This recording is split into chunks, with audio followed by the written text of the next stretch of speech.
लद्दाख के लोग बहुत सालों से अपनी संस्कृति और पहचान बचाने के लिए संघर्ष कर रहे हैं। उनकी यह लड़ाई केवल सांस्कृतिक नहीं बल्कि राजनीतिक और सामाजिक भी है। अनुच्छेद 370 हटने के बाद से तो यह मांग और भी तेज हो गई है। इस बदलाव ने लद्दाख के लोगों को अपनी पहचान और अधिकारों के लिए एकजुट कर दिया है। लद्दाख के लोगों की दो मुख्य मांगे हैं। पहली, लद्दाख को पूरा राज्य का दर्जा मिले। इससे उन्हें अपने क्षेत्र की नीतियां और विकास योजनाएं खुद बनाने का अधिकार मिलेगा। राज्य का दर्जा मिलने से लद्दाख अपनी नीतियां खुद बना सकेगा और संसाधनों पर उसका नियंत्रण होगा। यह उनके आर्थिक और सामाजिक विकास के लिए महत्वपूर्ण है।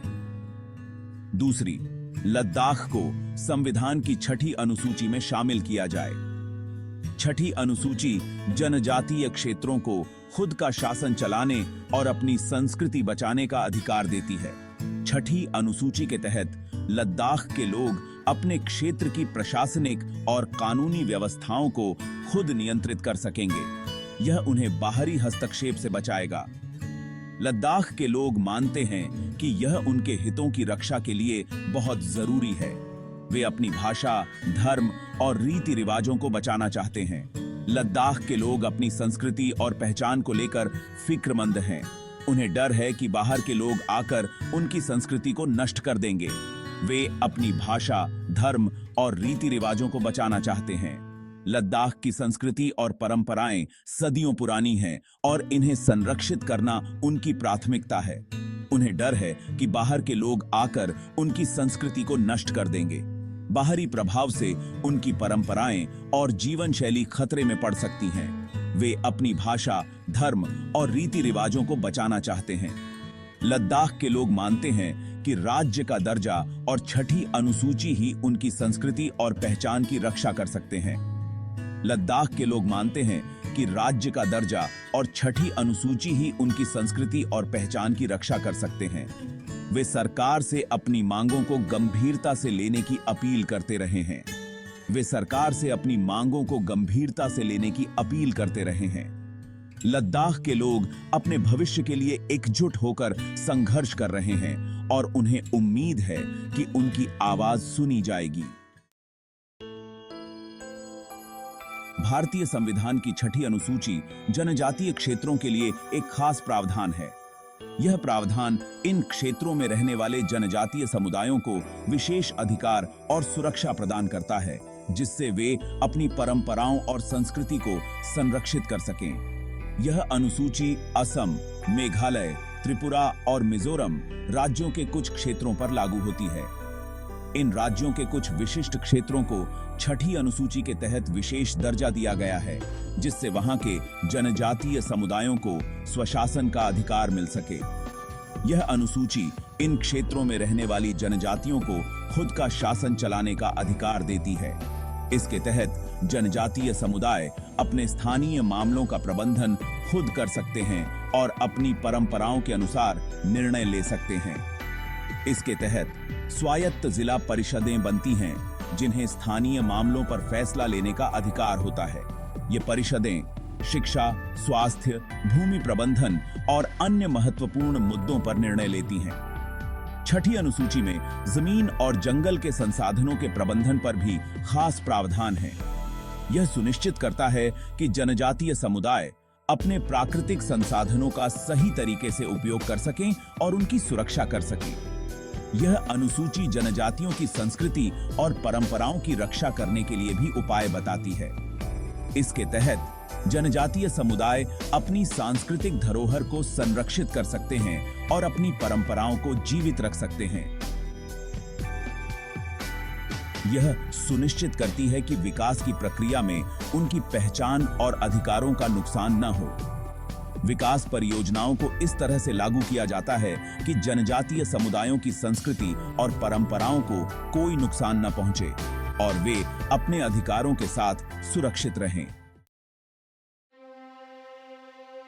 अनुच्छेद 370 हटने के बाद से लद्दाख में कई बदलाव हुए हैं। यहाँ की सड़कों पर अब अधिक चहल पहल है और बाजारों में रौनक बढ़ गई है। इसे जम्मू और कश्मीर से अलग करके केंद्र शासित प्रदेश बना दिया गया है। इस नए दर्जे ने लद्दाख को एक नई पहचान दी है। इस कदम का कुछ लोगों ने स्वागत किया है तो कुछ ने विरोध। लोगों की राय बंटी हुई है। कुछ लोगों का मानना है कि इससे लद्दाख का विकास होगा और उसे केंद्र सरकार से सीधे मदद मिलेगी। नए निर्माण और विकास परियोजनाओं की शुरुआत हो चुकी है। वहीं कुछ लोगों को अपनी संस्कृति और पहचान खोने का डर सता रहा है। वे अपनी परंपराओं को संरक्षित रखना चाहते हैं। यह बदलाव लद्दाख के भविष्य के लिए बहुत महत्वपूर्ण है। सरकार और स्थानीय लोग मिलकर क्षेत्र के विकास की योजना बना रहे हैं। यह देखना होगा कि यह क्षेत्र के विकास और लोगों की आकांक्षाओं को कैसे प्रभावित करता है। आने वाले समय में लद्दाख की दिशा और दशा क्या होगी, यह महत्वपूर्ण होगा। अभी हाल ही में केंद्र सरकार ने लद्दाख में 5 नए जिले बनाने का फैसला लिया है। यह फैसला प्रशासन को और मजबूत बनाने और विकास के कामों को गति देने के लिए लिया गया है। नए जिलों के बनने से लोगों को प्रशासनिक सुविधाएं घर के पास ही मिल सकेंगी। इससे विकास योजनाओं को लागू करना भी आसान होगा और रोजगार के अवसर भी बढ़ेंगे। हालांकि कुछ लोगों को चिंता है कि नए जिलों के बनने से क्षेत्र की सांस्कृतिक पहचान पर असर पड़ सकता है। बाहरी गिए जाने जाए की कैद है। सेक्शन 5 लेह और कारगिल। विभाजित मत, साझा चिंता। नए जिलों के बनने पर लेह और कारगिल के लोगों की मिली-जुली प्रतिक्रिया है। कुछ लोग खुश हैं तो कुछ लोग विरोध भी कर रहे हैं। लेह के लोग जहां नए जिलों से विकास की उम्मीद लगाए बैठे हैं, वहीं कारगिल के कुछ लोग अपनी पहचान को लेकर फिक्रमंद हैं। यह देखना होगा कि नए जिलों का बनना लेह और कारगिल के लोगों के बीच संबंधों को कैसे प्रभावित करता है। पहले सेक्शन 6 नए जिलों के नाम, इतिहास और पहचान। नए जिलों के नामकरण को लेकर भी काफी चर्चा हो रही है। सरकार ने स्थानीय इतिहास और संस्कृति को ध्यान में रखते हुए जिलों के नाम रखे हैं। नए जिलों के नाम हैं रंखा, न्योमा, झंस्कर, द्रास और लुंगनाक। यह नामकरण क्षेत्र की विविधता को दर्शाता है और स्थानीय लोगों को अपनी विरासत पर गर्व का अनुभव कराता है। सेक्शन 7 विकास बनाम संस्कृति। एक नाजुक संतुलन। नए जिलों के बनने के साथ ही लद्दाख के सामने विकास और संस्कृति के बीच एक नाजुक संतुलन बनाने की चुनौती है। एक तरफ जहां विकास बहुत जरूरी है, वहीं अपनी संस्कृति और पहचान को बनाए रखना भी उतना ही महत्वपूर्ण है।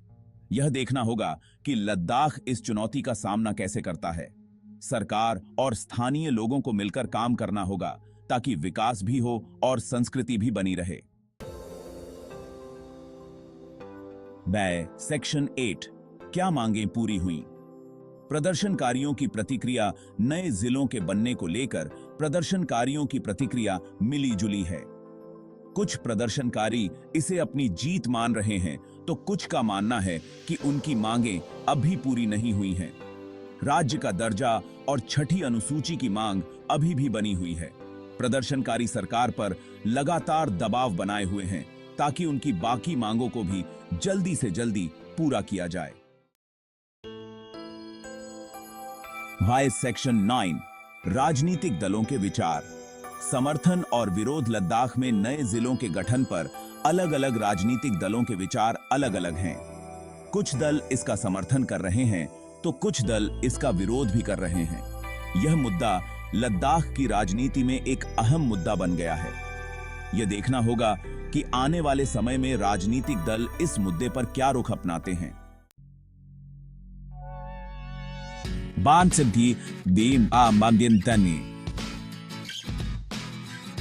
सेक्शन 10 आगे की राह। चुनौतियां और संभावनाएं। नए जिलों के बनने के बाद लद्दाख के सामने कई चुनौतियां और संभावनाएं हैं।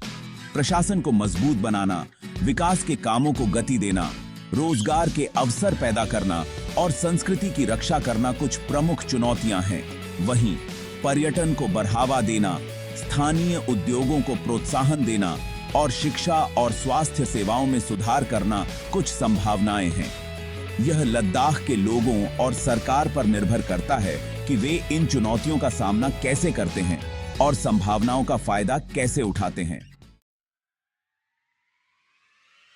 डेटा सेक्शन 11 निष्कर्ष। लद्दाख का भविष्य नए जिलों का बनना लद्दाख के लिए एक महत्वपूर्ण मोड़ है।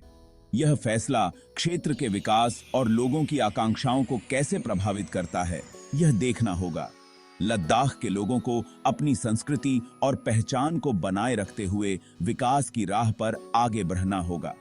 यह आशा की जानी चाहिए कि लद्दाख एक विकसित और समृद्ध क्षेत्र बनेगा, जहां आते देगा, जहां लोग शांति और सद्भाव के साथ रहेंगे।